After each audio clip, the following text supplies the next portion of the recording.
축구장입니다. 아, 지금 침착한 암살자님만이 하이라고 하나 남겨주셨네요. 저희가 오늘 다음 주 주중에 시작이 되는 우에파 챔피언스리그 8강이 있는데 네. 오늘 얘기를 하려고 하는 4개 매치를 다 얘기하고 싶은데 시간이 좀 오래 걸릴 것 같고 그래서요. 그렇죠. 오늘 그 수요일 새벽에 있는 경기 그 경기를 저희가 화요일 날 녹화하기 때문에 올라오는 시간이 이제 그 경기 끝나고 나서 올라올 수밖에 그렇죠. 없어서 다음 주에 하게 되면 네, 그래서 8강 1차전 레알 마드리드와 맨시티 그리고 또 하나의 경기 그날 같은 시간에 있는 아스날과 바이에른 뮌헨 경기는 저희가 미리 언급을 하는 오늘 해야 돼요. 안 하면은 네. 이제 편집본이랑 이 제작자의 시간이 좀 얽혀서 그쵸? 저희가 다음 주에 제대로 내보낼 수가 없으니까 한 주 당겨서 여러분들하고 요 얘기를 좀 해볼까 하는데 그래서 아직까지는 관심이 없으실 수도 있겠지만 어떻게 보면은 이게 저희가 아마 많은 유튜브 중에서 가장 빨리 다루는 게 아닐까라는 생각도 좀 드네요. 그리고 두 경기가 지금 이쪽 파트에 몰려 있는데 레알 마드리드, 맨체스터 시티, 아스날, 바이에른 뮌헨. 어떻게 보면은 이쪽에서 뭐 전체적인 지금 도박사들의 배당률이나 이런 것들을 고려해 봐도 그렇죠. 이쪽에서 우승팀이 나올 확률이 아주 높죠. 높다고 지금 얘기들을 하고 있어요. 그만큼 빅매치가 같은 날 형성이 됐습니다. 이 매치들 여러분들은 결과를 어떻게 예상하는지 댓글로도 남겨주시면 재밌게 얘기하면서 그렇죠. 또 진행해볼 수 있을 것 같고 일방적으로 제가 순수만인가 얘기를 할 수도 있지만 여러분들이 혹시 오늘 뭐 들어오신 분들 중에 레알 마드리드, 맨시티 혹은 아스날, 바이에른 뮌헨 팬분들이 계시면 그러면은 의견들도 제시를 해주세요. 그러면은 저희가 같이 또 소통을 하면서 한번 얘기를 해볼게요. 일단은요. 레알 마드리드와 맨체스터 시티 1차전 경기. 정말 뭐 미리 보는 결승전이라고 해도 무방하죠, 이 경기는. 그쵸? 지난 시즌 유럽 챔피언, 디펜딩 챔피언과 지지난 시즌의 챔피언. 그리고 두 팀이 지금 폼도 아주 좋아요. 레알 마드리드는 올 시즌 2패밖에 없잖아요. 그렇죠. 네, 아주 팀이 승승장구하고 있죠 지금. 오히려 그렇습니다. 오히려 벤제마 나가고 벨링엄이 들어간 팀으로 바뀌었는데도 오히려 상당히 전체적으로 경기가 더 컴팩트해지고 더 쫀쫀해진 전술적으로도 더 유연성이 생긴 듯한 올 시즌을 보내고 있어요. 네. 그렇기 때문에 올 시즌에 단 2패했습니다. 그러니까 아틀레티코 마드리드한테 코파델레이에서 졌고 리그에서 한 번 졌고. 네. 그러니까 뭐 승률이 엄청난 거예요. 24경기 무패 기록을 지금 타이를 했단 말이에요. 이게 그렇죠? 카펠로 감독님? 안첼로티. 네. 카펠로 감독? 아니. 파비오 카펠로 감독이 옛날에 예전에 했던 그렇죠. 옛날에 24경기 무패 네. 기록이 있었는데 그 경기 지금이 타이래요. 맞아요. 기록이 타이예요. 그러니까 한 경기만 더 무승부나 승리를 하게 되면 새로운 또 기록을 세우는 거죠. 맞습니다. 그리고 맨체스터 시티도 지난 리그 중요했던 아스날과의 홈 경기에서 맨시티 입장에서는 아쉬운 결과죠. 네. 0대0 무승부를 기록을 했고 오랫동안 이어졌던 매경기 득점 행진도 마감이 됐지만 그럼에도 최근 공식 경기 23경기 무패 행진 중입니다. 그렇죠. 맨체스터 시티도. 그러니까 두 팀 다 지금 뭐 경기력은 다 우승 후보라고 봐도 무방할 정도의 경험과 또 실력을 다 겸비한 이 두 팀의 대결이에요. 그래서 의원님 결과부터. 뭐 결과부터 얘기하기에는 결과부터. 결과부터 얘기하기는 제가 지금 위원님이 쉽지 이게 않고요. 쭉 준비해 보신 게 있는데 지금 제가 막아버렸어요. 결과부터. 그러니까 대충 뭐 그래도 뭐 박빙일 것이다 아니면 뭐 박빙으로 좀... 봐요. 저는. 박빙으로 보세요. 여러분들 어떻게 보십니까? 네. 저는 일정상에 좀 차이가 많잖아요. 지금 그게 어떻게 보면 제일 하나의 변수가 될 수도 있어요. 네. 그래서 특히 라리가 팀과 프리미어리그 팀이 만났을 때가 지금 일정상의 차이가 워낙 크기 때문에 어떻게 일정을 그렇게 나는지 모르겠네요. 그쵸. 그 라리가는 챔피언스리그 일정을 위해서 이렇게 했는지 생각했고? 모르지만 환상적인 지금 휴식 기간이 부여됐어요. 지금 거의 네. 9일? 그래서 정도? 지금은 이제 남은 게 레알 마드리드는 이 1차전, 8강 1차전 준비를 하면 돼요. 거의 뭐 8일, 9일 이렇게 쉬고 홈 경기를 지금 준비를 하고 안방에서 준비를 하면 되는 것이고요. 반면에 프리미어 리그는 A매치 기간이 끝난 상황에서 선수들이 A매치에 많이 사출이 된 팀들입니다. 네. 그래서 체력 소모가 있는데 거기에 플러스 주말 경기 하고 했죠. 지금 네. 아스날전. 네. 주중에 또 하죠. 빌라전이 있고요. 주말에 또 크리스탈 팰리스 원정이 있어요.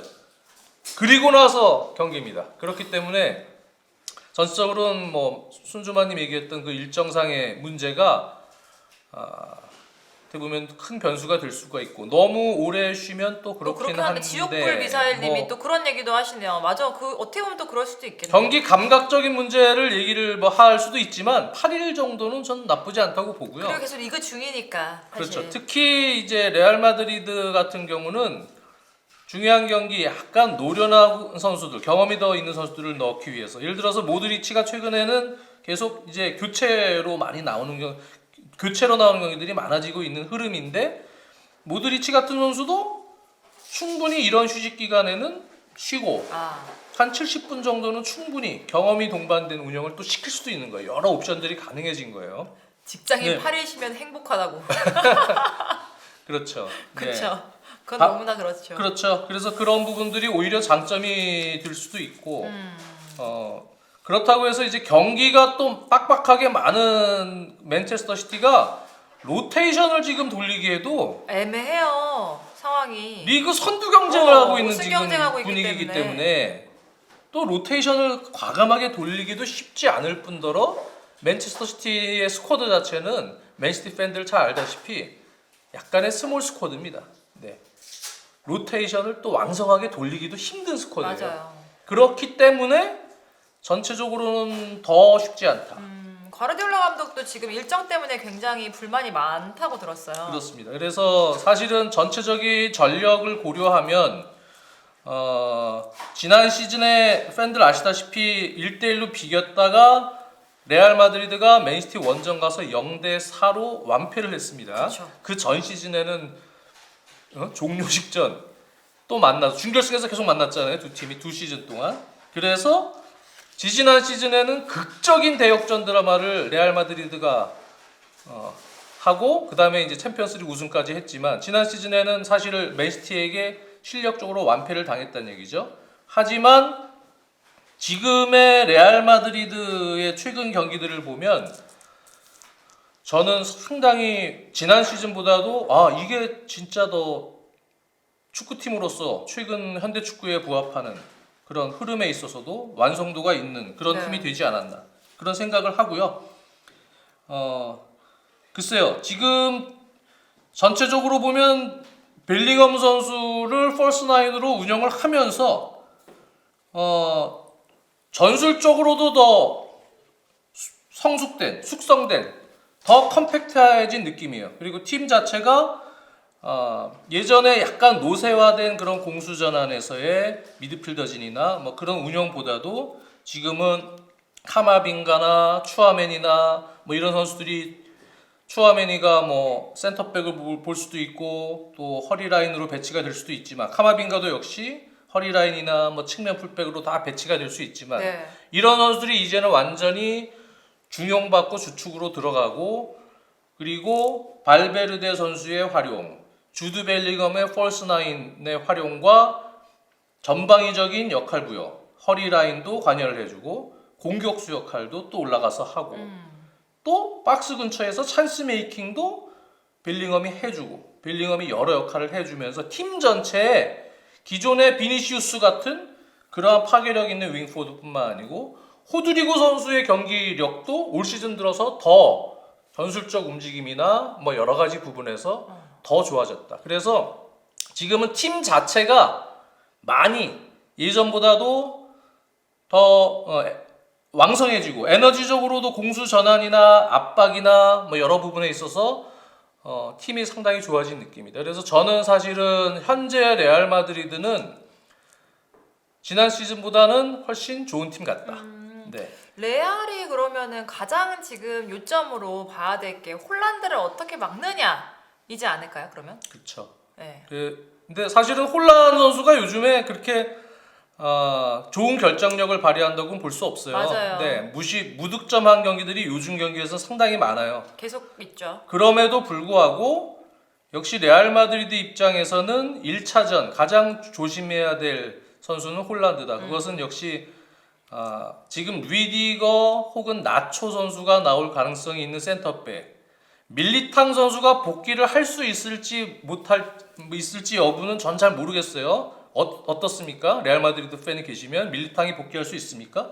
저는 잘 모르겠고, 혹은 리디거와 추아메니 선수를 센터백으로 내려서 플레이를 시킬 수도 있습니다. 그건 뭐 전체적으로 경기마다 안첼로티 감독이 유연성 있게 변화를 줄 수가 있기 때문에 어떤 식이 됐던 간에, 하지만 크로스 공격에 약간 어떻게 보면 단순한 패턴의 운영을 할 가능성이 있는 맨시티라고 보거든요. 네. 왜 그런가 하면 맨시티는 아까도 얘기했지만 체력적으로 지금 요 레알 마드리드와의 1차전 원정 경기는 많이 소진이 된 주력 선수들을 주중에 아스톤 빌라전, 주말에 크리스탈 팰리스 원정 그 리그 경기 때 선두권 싸움을 위해서 다 에너지를 소진시키고, 그리고 레알 마드리드 원정 가서 그렇지. 전방위적인 팀 압박을 할 수 있어야 이 팀 맨시티는 또 장점이 나올 수 있는데, 전방위적으로 팀 에너지를 발산하기가 힘든 시기에 1차전이에요. 그렇기 때문에 어차피 2차전이 자신들의 맨시티 홈에서 경기를 펼친다는 점을 고려하면 1차전은 상당히 뭐랄까요, 점유율은 많이 갔대 후방에서. 네. 적극적인 공수 전환과 그 다음에 또 세컨볼 싸움, 압박, 그리고의 전환을 많이 시도하진 않을 겁니다. 네.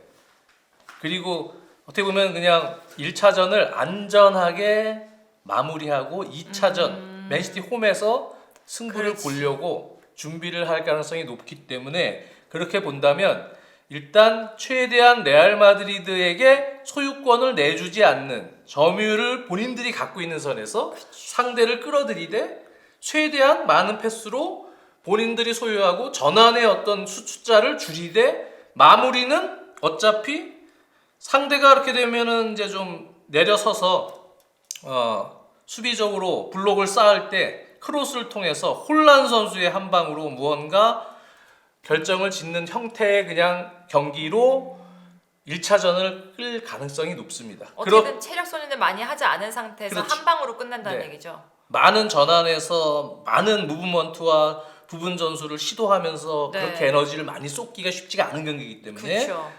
그래서 약간 단순한 패턴의 크로스가 많이 나올 수도 있는 경기라는 생각이에요.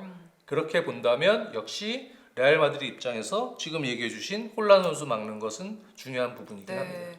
확실히 지금 스티븐 제라톨님께서 어쨌든 2년 동안 레알 상대하는 법을 펩은 알고 있다 이렇게 또 얘기를 하셨는데, 그런 부분도 있긴 하지만 또 맨시티 입장에서는 지금 선수 전력이 그렇게 좋지 않은 상태예요. 뭔가 그쵸. 선수들이 좀 주요 선수들이 빠져 있는 상황이잖아요. 근데 이제 맨시티는 스톤스 선수는 복귀가 가능하고요. 네.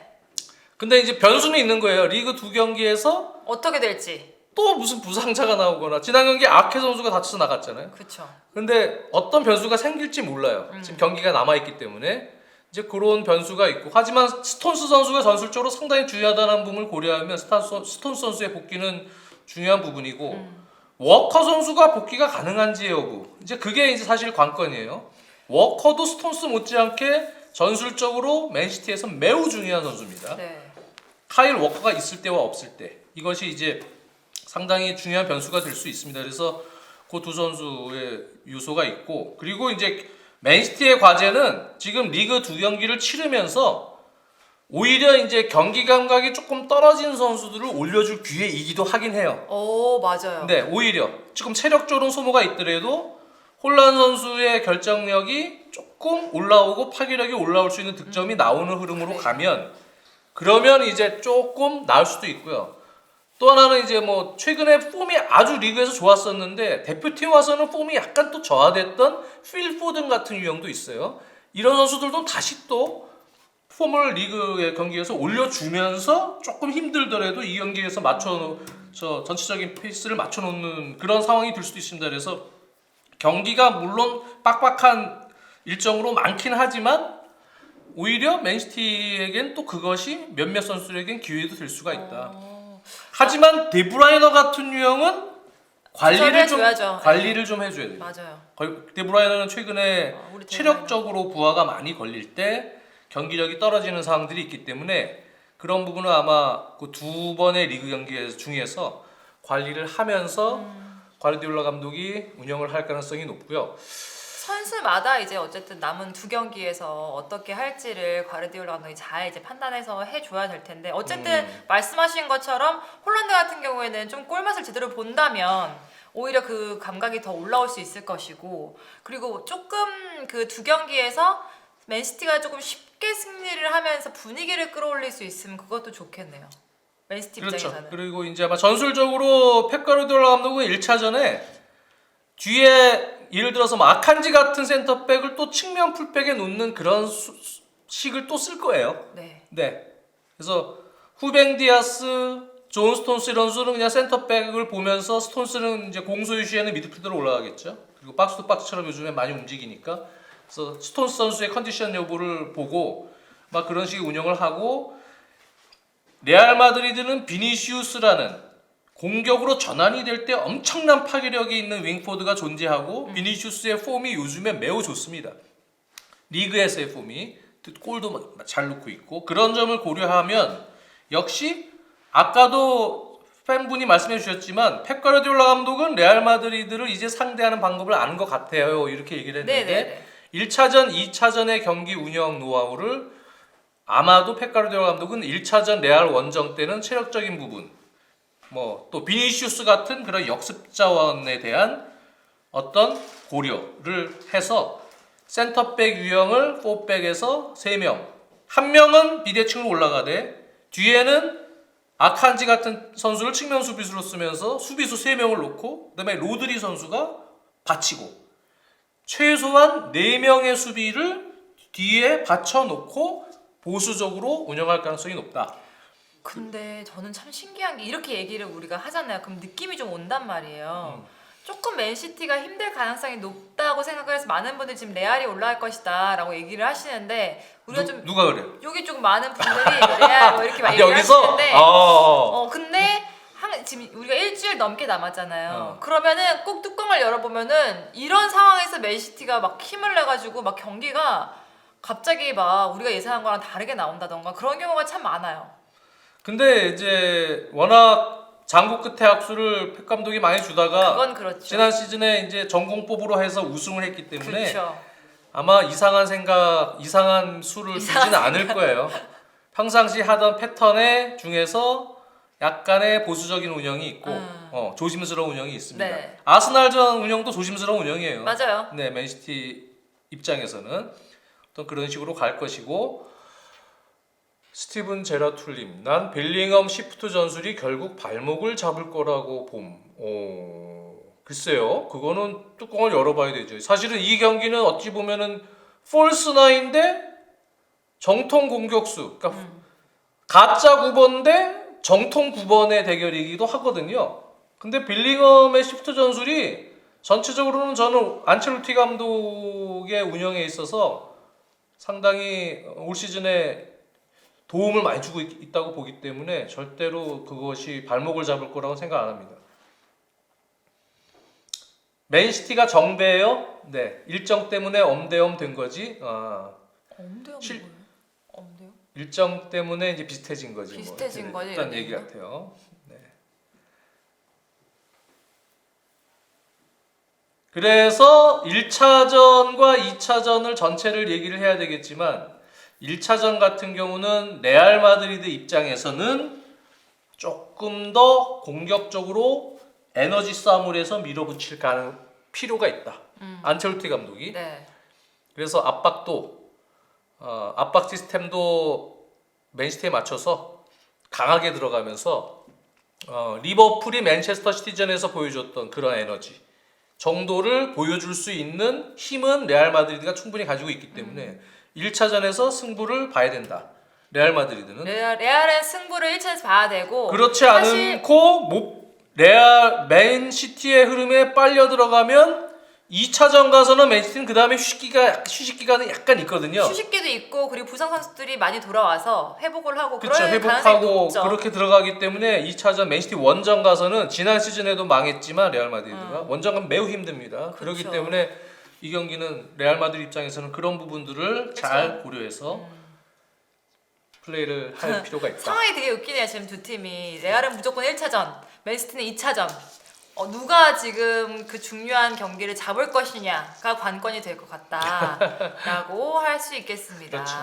그럼 이렇게 뭐 요 정도로 할까요? 네, 레알이랑 맨시티는 여기까지 하도록 하고 아까부터 어떤 분이 또 이제 아스날이랑 아스날 대 바이른 미넨 뮌헨 얘기를 해달라고 하는데 7년 만에 챔피언스리그 복귀해서 네. 지금 8강에서 바이른 뮌헨을 상대하는 이제 아스날인데 예전 같으면은 그 7년 전에도 바이른 뮌헨한테 두 번 다 1대5로 대패를 당했던 아스날인데 지금은 그때의 아스날이 아닙니다. 아니 우리가 사실 여러분들 축구장에 하기 전에 PL 포커스를 이제 찍잖아요. 근데 아주 피터가 막 기세 등등해서 그때 우리가 아니죠 이러면서 갔단 말이에요. 미넨도 그때 미넨이 아니죠. 그렇죠. 그러니까 오히려 그때 뮌헨과 지금의 아스날을 비교하면 바이른 반대예요, 뮌헨은 더 약해졌고요. 아스날은 좀이 아니고 엄청 세졌습니다. 제가 볼 때는. 상황이 네. 완전 바뀌었어요. 아스날은 엄청 세졌습니다. 이 화려한 파괴력 이런 것은 좀 떨어지지만 전체적으로 팀의 수비 밸런스, 전체적인 공수에서의 운영, 전환, 밸런스가 이 아스날이라는 팀이 매우 좋아졌습니다. 근데 맨시티전을 보신 분들도 아실 거예요. 맨시티가 엄청나게 오랫동안 득점 행진을 이어가고 있는데 아스날에게 골을 못 넣었죠. 네. 아스날이 할 거 다 하고 앞에서는 올 시즌 자신들 홈에서 맨시티 잡았을 때 맨시티에게 슈팅 4개밖에 안 줬을 때처럼 블록 압박, 네. 하베르츠 또 수비 시에는 외대고르 선수가 투톱처럼 압박하고 허리에서 조르지뉴와 중앙과 왼쪽에서 데칸 라이스 이 블록 압박 두 명 블록 압박 전술적 마크맨 두고 확실하게 들어가고 사이드도 압박 시스템 잡아주면서 압박 잘 하는 팀이고요. 이번에 맨시티 원정 가서도 할 건 다 했어요. 압박도 하고요. 그리고 내려서서 하프라인에서 지연행위도 하고요. 하나 달라진 부분은 하프라인 아래로 내려섰을 때 수비 라인이 이전보다 처졌습니다. 붙었어요. 네. 거기서는 존 프레싱을 하지 않았어요. 존 프레싱이라는 표현 제가 많이 쓰는데요. 지역 방어를 하더라도 자신들의 존에 있을 때 적절로 달라붙는 지역 방어가 있고요. 그렇지 않고 딱 블럭 세워놓는 지역 방어가 있습니다. 촘촘하게, 컴팩트하게. 근데 컨셉 자체를 압박해줄 때는 상대가 소유권 불안하고 백패스하거나 이럴 때 압박을 해줄 건 해주고 허리라인에서 또 중간에서 좀 프레싱 해주고 3단계죠. 내렸으면은 완전히 블록. 가브리엘 제수스 투입하면서 왼쪽에 제수스 선수 확실하게 측면 수비 커버해주도록 또는 하프스페이스 공간 침범 못하도록 키비오르와 함께 수비 가담 적절로 시키고 내려서서 절대적으로 공간을 안 죽게 한 수비까지도 철저하게 하고 그리고 수비진들이 상대의 공격을 단순한 패턴으로 만들어 놓고 키비오르부터 해서 가브리엘, 살리바, 또 벤 화이트 다 신장도 있고 또 센터백 출신들이기도 하고 다 크로스에서의 어떤 수비력, 그 다음에 수비 집중력, 미드필더들의 리커버리 속도, 팀의 전체적인 젊은 에너지가 있어야 전환이 됩니다. 빨리빨리.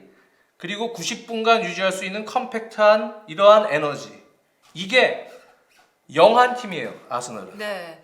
젊어요. 젊어서 다 돼요.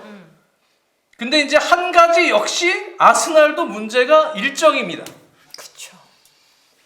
이러한 에너지의 지금 가장 치명적인 오류가 지금 아스날도 지금 일정을 보니까 주중에 루턴 타운전 있고 주말에 브라이튼 원정이 있습니다. 이러고 나서 챔피언스리그예요. 만약에 라리가처럼 같이 한 8일 쉬고 들어가면 제가 보면은 바이에른 뮌헨이 무조건 아스날이 이번엔 무조건 아니지만 바이에른 뮌헨이 아스날이 충분히 잡을 수 있는 정도의 밸런스라고 보여져요. 하지만 지금은 그 일정을 소화를 하고 두 경기를 뛰고 들어와야 되기 때문에 아스날이 올 시즌 강팀을 잡을 때 특히 이번이 1차전이 홈입니다. 홈이기 때문에 아스날은 잡아야 되는데 그렇죠. 바이에른 뮌헨 원정 가면은 얼마나 힘들지 알죠. 아스날도. 맨시티랑은 또 달라요. 네. 지금 그렇기 상황이. 때문에 아스날이 홈인데 하필이면 1차전 홈이 에너지를 많이 발산해서 공격적으로 해서 이겨야 되는 경기에 1차전 홈 경기가 돼버렸는데 그 경기가 에너지가 제일 좋지 않은 흐름에서 경기를 치르게 된 거죠. 만약에 근데 이 경기도 굉장히 조율을 잘해서 이겨버리면 진짜 아르테타는 정말 완벽한 자신감이 막 오르는 거죠. 그렇죠. 그것을 감독이 체력적인 팀 전체적인 경기 체력을 고려를 해서 컨셉 자체를 조금씩 바꿔서 운영을 할 수도 있긴 있습니다. 네, 퍼거스님 감사합니다. 오늘도 역시 또 지원해 주셔서 감사합니다. 그렇습니다. 어쨌든 네. 그런 상황에서 사실 그런데 뭐 미넨도 상황은 그렇게 좋지만은 않아요. 바이에른 뮌헨은 제가 도르트문트전도 보고 최근 경기들을 보면 네. 확실히 일단은 전체적으로 지금 그 팀의 전환에서의 어떤 에너지 제가 좀 크게 본 것은 어차피 투엘 감독의 운영이라는 것은 첼시 시절도 그랬고 그 전에도 그랬지만 일단 빌드업 체계는 어느 정도 여러 가지 형태로 잘 만들어 놓는 감독이에요. 네. 다이아그램 중시하고 그래서 뭐 요즘에는 이제 다이어 선수를 쓰면서 다이어그램을 중시해서 다이어를 그건 아닌 것 같은데 야 진짜 나달바가긴 하다. 제가 뭐 누구 배울 만한 게 어디 있어요? 청출어람이지 뭐 거의 지금. 에릭 다이어 선수를 쓰면서 요즘에는 센터백 옆에 고레츠카 선수를 미드필더로 왼쪽 스토퍼처럼 내려서 3-1, 3-2 빌드업으로 들어가잖아요. 네. 근데 예전에도 뭐 그런 식으로 많이 했어요. 첼시 시절에도 코바치치 빼가지고 이렇게 하고 뭐 이런 식으로 이제 빌드업은 시키고 계속 대각선, 다이어그램 형태의 운영으로 빌드업은 해요. 그래서 압박이 들어와도 그런 빌드업은 그렇게 빌드업을 하는 이유는 수비가 좀 불안할 때 뒤에 이제 수비 숫자를 남겨놓고 자글자글 올라갈 때 이렇게 해요. 네. 좀 불안할 때 팀이 이 팀은 일단 수비가 조금 우선돼야 되겠구나 이런 생각이 들 때 첼시에도 그래서 처음 왔을 때 이 팀은 수비가 일단 좀 안정적으로 바뀌어야 되겠구나. 왜? 램파드 감독이 다이렉트한 축구를 했기 때문에 그쵸. 거기서 이제 수비로 전환될 때 문제가 많았거든요. 수비진이. 그러니까 이렇게 하면 안 되겠구나. 첼시 같은 경우도 그렇게 했구나. 그래서 첼시 때도 그렇게 했어요. 네, 3명 뒤에서부터의 빌드업으로 해서 다이아그램 대각선으로 터치라인 주고 미드필더 계속 대각선 움직임 가져가면서 자글자글 땅 따먹기를 차근차근 해서 올라가는. 그러면서 거기서 뺏겨도 뒤에 그대로 가까운 그룹의 수비 숫자가 그대로 남겨져 있기 때문에 네. 그 수비 숫자로 다시 수비를 하고 높은 위치에서 그냥 4백 빌드업으로 센터백 2명 올라가고 측면 풀백 올라가고 홀딩도 공격 가담했다가 약간 내려오고 그 정도로 보좌하고 그러면 거기서 뺏기면은 위험 부담이 크거든요. 그러면 높은 위치뿐만 아니고 거기서 바로 수비 숫자도 적을 뿐더러 수비에서 불안감이 노출되기 때문에 요즘에 바이에른 뮌헨을 바꾼 거는 조금 불안하니까 그런 부분들이 수비가 네. 다이어 선수 놓고 그렇게 바꿔놓고 결과가 나왔던 거예요. 결과가 나오니까 그냥 일단 이렇게 계속 가자. 근데 결과 나왔다가 또 이제 안 나오잖아요. 근데 도르트문트전에 결국 졌죠. 네. 네. 그런데 이제 원래 투엘 감독 스타일이 그런 거예요. 그렇게 해갖고 그런 시스템을 쓸 때는 그렇게 땅 따먹기로 올리고요. 공격 숫자를 터치라인 2명 해갖고 많이 가동시킵니다. 윙어들은 이제 중앙지향적으로 들어가고 원톱이 있고 그래서 공격 숫자를 많이 가동시켜요. 거기서. 그 다음에 뭐냐? 선수들이 스스로 해야 돼요.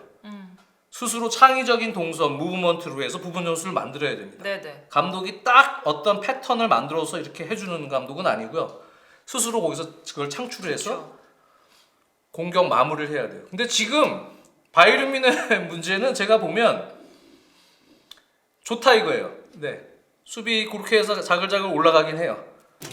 근데 일단 창의성 있는 선수도 없고요. 제가 보면 창의성을 가진 선수 자체가 없어요. 그러니까- 원래 바이든 미넨이라는 팀 자체의 성격이 그런 예전에 팀은 아니죠. 복싱으로 치면 제가 마빈 네. 헤블러의 예를 들었듯이 지속적으로 사이드 밀어붙이고 올라가서 크로스하고 세컨볼 압박하고 들어가서 계속 밀어붙여서 부시는 팀이에요. 원래 그냥 미넨은 이거잖아요.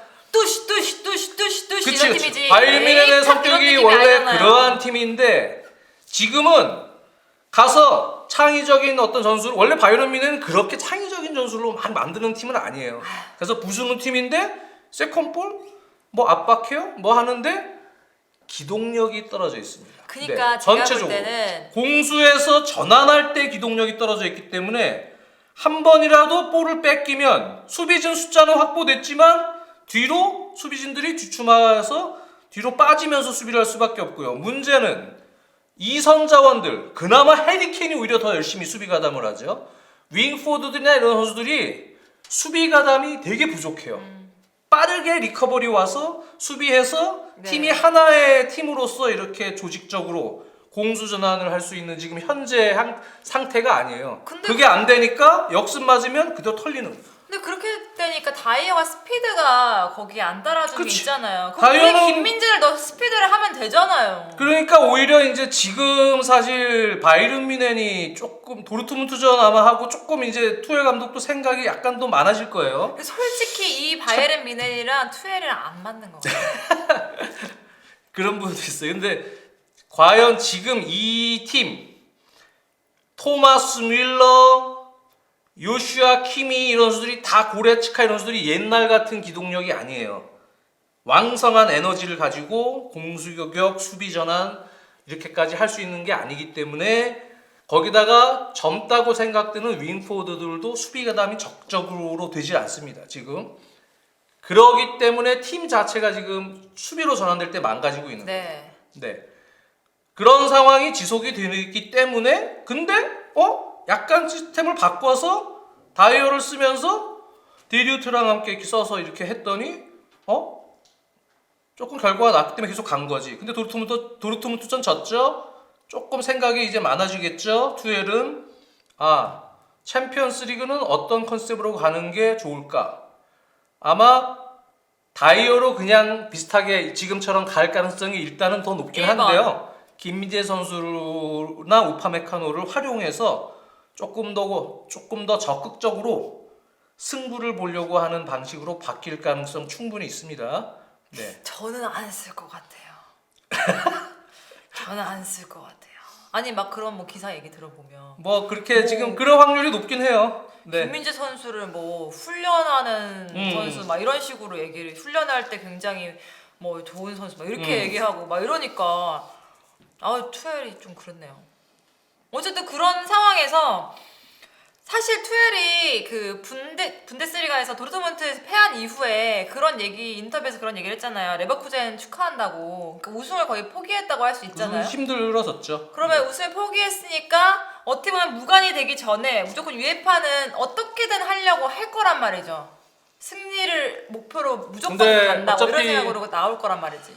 팬들 아시다시피 투엘 감독은 이제 올 시즌 끝으로 팀을 떠나는 감독이고요. 그 선수들이 지금 제가 상태들을 최근 몇 경기를 이렇게 보니까 선수들 상태가 이렇게 좋지 정신적으로 뭐 해도 한계가 있어요. 특히 이제 아스날이 그 충분한 휴식이 부여된 상황에서 최고의 템포로 최고의 에너지로 덤벼들면 지금 바이에른 미넨은 엄청나게 힘들어할 겁니다. 바이에른 미넨이 아스날 상대하기가 그렇긴 한데 어느 정도 아스날이 에너지가 좀 떨어진 상황에서 들어오면 그러면은 바이에른 미넨이 김민재 같은 선수들을 높은 수비 라인에서 혼자서 수비 커버를 좀 많이 할 수 있게끔 도전적으로 할 가능성이 아예 없는 건 아니에요. 네. 그래서 그런 식으로 다시 바꿔서 플레이를 할 가능성도 있고 그리고 전체적으로 플레이 자체가 지금 뭐 좀 단순해지는 부분들이 있긴 있어요. 그래서 뭐 지난 도르트문트전도 상대가 빠르게 수비 전환을 하는 속도가 빨랐거든요. 도르트문트가 그러다 보니까 결국은 이제 빠르게 공간을 찾질 못하고 결국은 사이드에서 그냥 키미 선수가 대충 올려주는 거 그런 거 이제 케인 선수의 헤딩을 본다든가 하는 단순한 패턴이 워낙 많았습니다.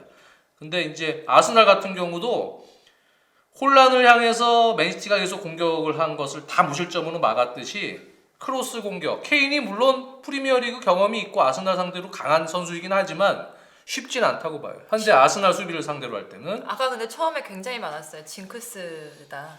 결국은 케인의 징크스로 쉽지 않을 것이다.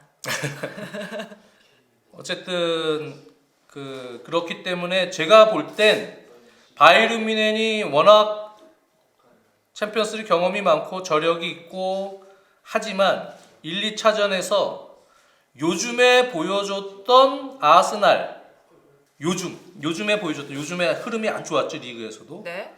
거의 뭐 파죽의 몇 연승이었으면 8연승이었으면 하다가 이제 비겼는데 리그로 치면 요즘에 보여줬던 그런 밸런스 네.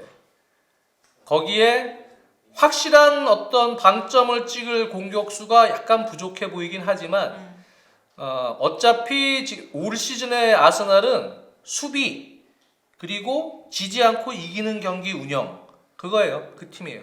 그런 팀들이 보통 우승까지도 하는 경우들이 많은데 그런 식으로 밸런스 있게 나왔을 때 1차전과 2차전에서 쉽게 허물어질 확률이 그 어느 때보다 적다. 네. 네, 아스날은 예전에는 뭐 그냥 와르르 그냥 5골 먹고 그냥 그럴 일은 없다. 이제는 그런 팀이 아니다. 그렇죠. 그래서 이 경기도 결국은 앞선 레알 마드리드 맨시티전처럼 시속 게임이 될 가능성이 높은데요. 그 한 골 싸움의 어떤 시속 게임이 1차전에서 2번 다 일어날 가능성이 높다고 생각이 들어요. 근데 결국은 이제 거기서 누가 결정력을 발휘하고 누가 더 턴오버를 줄이느냐 뭐 여러 가지 싸움들이 될 것 같은데 경기 내용적으로만 보면 90분 경기로 쳤을 때 뭐 전반이나 초중반에 막 바이에른 뮌헨도 압박에 에너지를 넣고 할 수는 있겠죠. 하지만 90분 전체적으로 봤을 때는 제가 보면 기복 없이 아스날이 조금 더 이번에는 해볼 만한 그런 운영이 될 수 있다. 저는 그렇게 봅니다. 네. 바이에른 뮌헨은 뭔가 막 우직하게 그래도 공격을 막 퍼붓고 또 그런 흐름이 한 번 들어가면 막 다득점 승리를 하고 할 수는 있는 거예요. 맞아요. 한 번 흐름 하지만 봐주면 수비 밸런스, 공격 밸런스가 잘 갖추어진 강팀을 만나게 되면 약점이 팍 드러나는 지금 현재 운영인 거예요. 바이에른 뮌헨이. 근데 아스날은 그런 팀이다. 그렇게 본다면 바이에른 뮌헨이 예전처럼 막 이렇게 할 수 있는 정도의 어떤 팀 그렇게 무너질 확률은 상대적으로 적을 거라고 저는 개인적으로 봅니다. 저는 리로이 사네가 계속 지금 골을 못 넣고 있죠. 그래서 골이 좀 터져줘야 되는 부분이 있고 레알, 아스날. 아 결국 올라갈 팀이 그렇다고? 뭐 그냥 그렇답니다. 던져보는 거예요. 던져보면은 뭐 살리바 코끼리 뒷다리 잡듯이 뭐. 아스날 살리바 정말 잘하던데 그러시는데요. 뭐 다 좋았죠. 네. 벤 화이트가 또 아주 좋고요. 수비할 때 수비해주고 또 공격을 안 하는 것도 아니에요. 오버랩해서 하프스페이스 공략이나 오버랩 해줄 땐 또 하고 수비로 내려섰을 때 블록을 할 때는 또 하고 트로사르, 마르티넬리, 제수스 누가 선발로 나올까요? 하는데요. 글쎄요. 그거는 뭐 어떻게 될지 모르겠습니다. 네. 마르티넬리 선수를 먼저 선발로 지난 경기도 사실은 맨시티가 아스날이 맨시티를 상대를 할 때 조금 더 점유율은 70% 정도 맨시티에게 내주더라도 역습의 어떤 효과를 조금 봐야 될 때는 필요했죠. 사실은 마르티넬리 같은 경우에 근데 몸 상태가 완벽하지 않았던 것 같아요.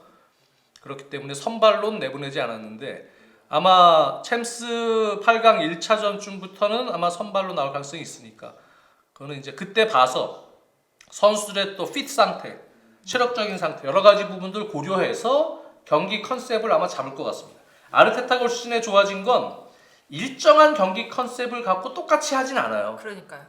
무언가 경기의 컨셉에 맞춰서 조금씩의 전술적 변형 그게 이제 포메이션이나 이런 걸 바꾸는 게 아니고요. 경기 컨셉을 좀 바꾸는 거예요. 네. 뭐 근데 지난 맨시티전도 마찬가지지만 이게 그런 식으로 전략적 운영을 하는데 많이 이제 경험이 쌓였습니다. 아르테타가. 이게 아스날이 이번 시즌 더 무서운 거는 그 상대 팀에 따른 전략적으로 바꾸는 것도 있지만 우리 팀의 상태에 따른 뭔가 바뀌는 것도 조금씩 있는 게 굉장히 무서웠다는 맞아요. 점이에요. 맞아요. 그 두 개가 다 같이 이루어지고 있고 밸런스를 잘 잡아가고 있기 때문에 그런 점이 굉장히 높게 고평가될 수 있는 부분이라고 생각을 합니다. 맞습니다. 그래서 아스날이 저는 이번에 이길 것 같습니다. 아스날이 드디어? 왔다.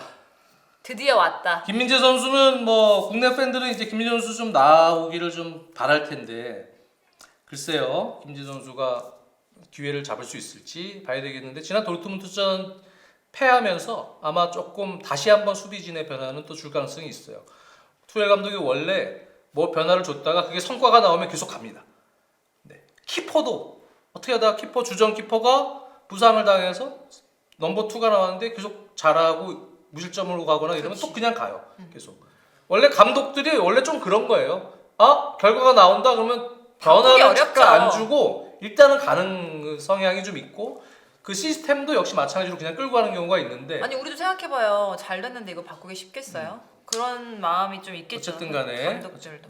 또 김민재 선수는 상황을 한번 봅시다. 그리고 뭐 글쎄요 다이어랑 데리우트를 계속 넣는 건 또 여러 가지 다른 장점도 또 보기 때문에 수비들끼리의 어떤 소통에 대한 문제나 여러 가지 부분에서도 장점이 있다는 뭐 얘기를 또 하기도 했는데 제가 볼 때는 우린 다이어를 다 알기 때문에 다이어 선수는 공 딱 진짜 잡고 약점 공략하려고 들어오면 그러면은 근데 이제 문제가 그거죠. 아스날이 에너지가 많았으면 올 시즌에 홈에서 맨시티 리버풀 상대한 것처럼 압박으로 그냥 조져버릴 수가 있는 거예요. 조져버릴 수가 있어. 그치. 특히 다이어 같은 유형은 거기서 그냥 그렇죠. 끝낼 수 있어요. 네. 네, 올 시즌에 아스날이 강팀과의 경기 때 그 보여줬던 에너지라면. 근데 이제 에너지가 이게 떨어져 생각보다 있으니까. 큰 거예요. 네. 지금 일정상의 가장 크죠 문제가 어떻게 보면. 좀 표현이 좀 거칠었죠. 요게 일정상의 문제 교수님, 때문에 그러진 못할 겁니다. 왜 뒤에 그렇게 현타 하기는 오세요? 좀 쉽지 않아요. 아니 근데 저는 그냥 이거 피디님 박제해 주세요. 김민재 안 나오고 아스날 이기고 레알 이긴다. 그걸로 갈게. 만약에 이게 돼서 이게 아이, 딱 됐다 이러면 박제해가지고 저 끝까지 가는 거예요. 알았죠? 아니 만약에 틀렸다 이러면 그냥 없애주세요. 중계 때 못 보는 표현이라 좋아요? 아 그리고 이렇게 좀 라방은 이런 맛이 있어요. 그렇죠. 라이브 방송은 이렇게 날 것의 네. 냄새가 좀 있어야 돼요. 네. 그쵸. 그래서 어쨌든 이번 8강 수요일 새벽 경기입니다. 이 같은 시간 저희가 이 좀 두 빨리 경기가. 했죠. 그래서 저희가 이제 다음 주에 방송을 해도 이 경기 끝나고 방송이 나올 수밖에 없어서 오늘 미리 하는 거예요. 이 두 경기는. 그리고 나머지 두 경기는 저희가 다음 주에 방송을 할 수도 있죠. 프리뷰처럼 오늘처럼. 네네. 네, 그렇게 할 수도 있어요. 오늘처럼 파리 상제르맹과 바르셀로나 요거 정말 재밌는 매치거든요. 요거랑 아틀레티코 마드리드 도르트문트 이것도 정말 재밌는 매치. 요거 두 개 다음 주에 할 수도 있어요. 네. 어쨌든 간에 근데 이제 그때까지 특히 경기가 좀 많은 리그들, 네, 리그 경기로 프리미어리그나 이런 경기들은 변수가 생길 수 있기 때문에 또 그때 가서 좀 얘기들을 좀 바꿔보도록 해봅시다. 알겠습니다. 어쨌든 뭐 조금 시일성으로 따지기에는 너무 일찍 하긴 했지만 또 우리가 유튜브 중에서 가장 빠르게 했다는 거에 의의를 두면서 박제해 주시고 그리고 한번 가보도록 하겠습니다. 좀 얘기를 오늘 좀 듣고 싶은데 팬분들한테 네, 이강인 덜덜덜덜덜 네. 이강인 선수가 선발로 나오기가 요즘에 그렇게 쉽진 않죠. 네. 그렇죠? 요즘에 우스망 덴벨레 공미 쓰잖아요. 공격형 미드필더 놓고 콜로무아니, 음바페, 윙포드 겸 공격수 그런 식으로 좀 변화를 주면서 속도감 있는 운영을 지금 원하기 때문에 비티냐나 자이로 에메리나 이러한 아주 좋은 중앙 미드필더들을 보유한 파리 생제르맹이 그 나머지 하나의 카드로 뭐 파비앙 루즈가 됐던 우가르트가 됐던 이강인이 됐던 쉽지는 않을 것 같아. 이강인 선수 요즘 분위기는 선발로 나오기. 근데 교체로는 나올 수는 있고. 네. 어쨌든 그렇습니다. 그래서 파리 생제르맹도 워낙 지금 속도감이 있는 팀이고 속도감이 있는 선수로 무장돼 있고 바르셀로나도 근데 요즘에 제가 보면 좋아요. 요즘에 올 시즌 중에 요즘이 되게 좋은 것 같아. 네. 그렇기 때문에 자꾸 근데 어떻게 이렇게 계속 첼시 얘기를 해요? 누가 사람들이 계속 중간중간에 첼시 우승할 수 있냐고 자꾸 물어. 첼시는 지금 선두 다툼을 벌이고 있는데요. 더보기 리그에서 아니 근데 챔스 우승할 수 있냐고. 잘하면은 FA컵은 일단은 저희는 잠그고 들어갈 거고요. 맨시티전은 잠그고 들어갈 거고 더보기 리그는 어떻게든 우승을 수성하기 위해서 노력을 할 겁니다. 그 PA 포커스에서 그랬어요. 뱀의 머리가 좋대요. 용의 꼬리가 되느니. 용의 꼬리가 되느니 예? 뱀의 머리가 낫죠. 요즘에 그래서 상당히 치열한 지금 선두 싸움을 하고 있어요. 첼시가 화이팅! 그들만의 선두권 싸움. 알겠습니다. FA컵은 이제 창피당하지 않는 수준에서 근데 은근히 잘 싸울 것 같아요. 네, 저는 맨시티를 상대로 맨시티가 올 잘 싸울 것 같아요. 시즌도 네.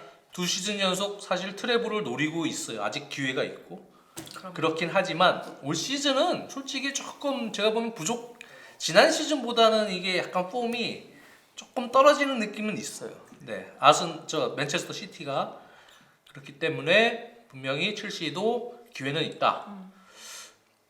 걱정 마시래요. 첼시 감독 바뀌면 다음 시즌 무지 잘할 거래요. 뭐라고요? 첼시 감독 바뀌면 다음 시즌 무지 잘할 거래요. 선수가 바뀌어야죠. 감독도 중요하지만 첼시는 감독은 어리잖아요. 당연히 바뀌어야 되는 거고요. 첼시가 근데 선수들 이 뭐랄까요 물갈이 또는 정리 이런 걸 좀 하기가 힘든 상황이라서 지금 문제인 거예요. 지금 있는 선수들이 어떻게든 뻥뻥뻥뻥 터져주기를 바랍니다. 알겠습니다. 오늘은 여기서 끝내도록 하겠습니다. 여러분들 축구장이 봐주셔서 감사드리고요. 다음 주에 또 챔스 얘기로 아마 돌아올 그쵸. 예정이니까요. 또 많은 기대 부탁드리겠습니다. 그럼 안녕히 계세요. 다음 주에 봬요. 고생하셨습니다. 그래도 50분 했네요. 응? 480명 정도 들어왔대요.